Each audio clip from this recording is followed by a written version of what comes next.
This is the micro-homily for the 11th of March. Please read the readings before listening to the homily. It would be heartbreaking for a parent who has done everything they could, everything, to teach their child road safety, who's consistently set a good example, made sure the child understands that whether they think it's a busy road or not, to stop every time and look both ways and listen.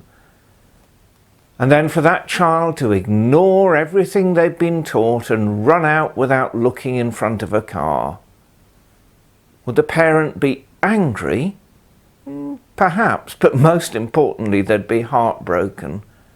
That's what's hinted at in that first reading.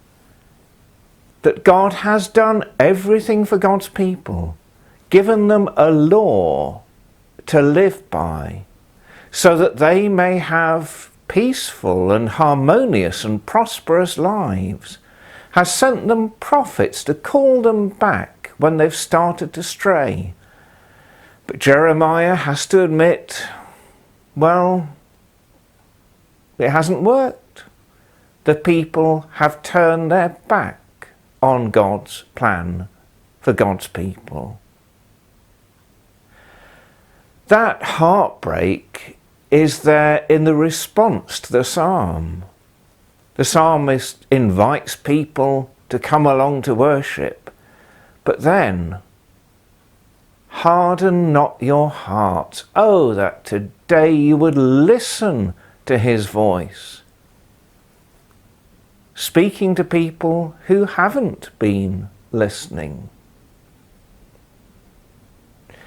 In that gospel, that image Jesus uses of defeating the strong man to take away his goods, go all the way back to the first Sunday of Lent and remember the gospel we heard about Jesus being tempted in the desert by the devil.